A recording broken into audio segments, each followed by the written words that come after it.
Good afternoon. We're going to read the story Peter Rabbit by Beatrix Potter.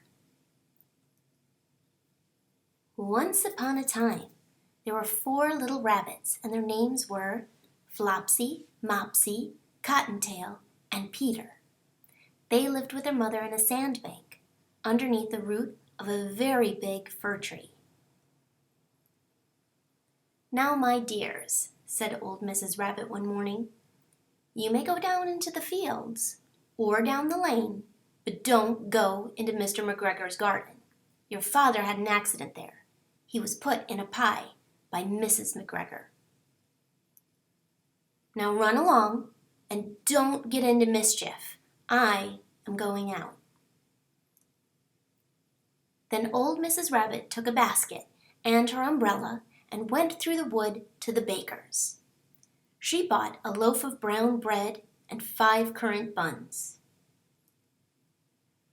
Flopsy, Mopsy, and Cottontail, who were good little bunnies, went down the lane to gather blackberries. But Peter, who was very naughty, ran straight away to Mr. McGregor's garden and squeezed under the gate. First, he ate some lettuces and some French beans, and then he ate some radishes. And then, feeling rather sick, he went to look for some parsley. But round the end of a cucumber frame, whom should he meet but Mr. McGregor? Mr. McGregor was on his hands and knees, planning out young cabbages, but he jumped up and ran after Peter, waving a rake and calling out, "Stop! Thief!" Peter was most dreadfully frightened. He rushed all over the garden, for he had forgotten the way back to the gate. He lost one of his shoes among the cabbages, and the other shoe amongst the potatoes. After losing them, he ran on 4 legs and went faster, so that I think he might have gotten away altogether if he had not unfortunately run into a gooseberry net and got caught by the large buttons on his jacket. It was a blue jacket with brass buttons, quite new. Peter gave himself up for lost and shed big tears, but his sobs were overheard by some friendly sparrows, who flew to him in great excitement and implored him to exert himself. Mr. McGregor came up with a sieve, which he intended to pop upon the top of Peter, but Peter wriggled out just in time, leaving his jacket behind him, and rushed into a tool shed and jumped into a can. It would have been a beautiful thing to hide in if it had not so much water in it. Mr. McGregor was quite sure that Peter was somewhere in the tool shed, perhaps hidden underneath a flower pot. He began to turn them over carefully, looking under each one. Presently Peter sneezed. "Kerchoo!"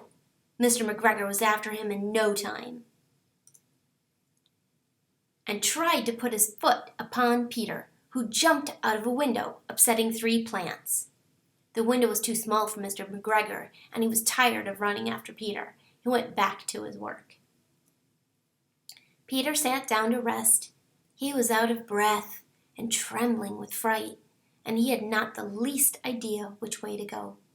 Also, he was very damp with sitting in that can. After a time, he began to wander about, going lippity, lippity, not very fast, and looking all round. He found a door in a wall, but it was locked, and there was no room for a fat little rabbit to squeeze underneath. An old mouse was running in and out over the stone doorstep carrying peas and beans to her family in the wood. Peter asked her the way to the gate, but she had such a large pea in her mouth that she could not answer. She only shook her head at him. Peter began to cry. Then he tried to find his way straight across the garden, but he became more and more puzzled. Presently he came to a pond where Mr. McGregor filled his water cans. A white cat was staring at some goldfish. She sat very, very still, but now and then the tip of her tail twitched as if it were alive. Peter thought it best to go away without speaking to her. He had heard about cats from his cousin, little Benjamin Bunny. He went back towards the tool shed, but suddenly, quite close to him, he heard the noise of a hoe. Scritch, scratch, scratch, scritch. Peter scuttled underneath the bushes. But presently, as nothing happened, he came out and climbed upon a wheelbarrow and peeped over. The first thing he saw was Mr. McGregor hoeing onions. His back was turned towards Peter, and beyond him was the gate. Peter got down very quietly off the wheelbarrow and started running as fast as he could go along a straight walk behind some black currant bushes. Mr. McGregor caught sight of him at the corner, but Peter did not care. He slipped underneath the gate and was safe at last in the wood outside the garden. Mr. McGregor hung up the little jacket and the shoes for a scarecrow to frighten the blackbirds. Peter never stopped running or looked behind him till he got home to the big fir tree. He was so tired that he flopped down upon the nice soft sand on the floor of the rabbit hole and shut his eyes.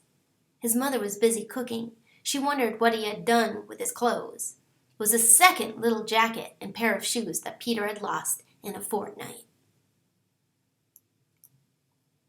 I am sorry to say that Peter was not very well during this evening.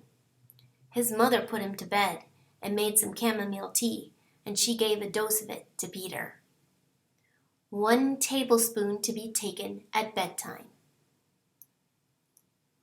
But Flopsy, Mopsy, and Cottontail had bread and milk and blackberries for supper. The end.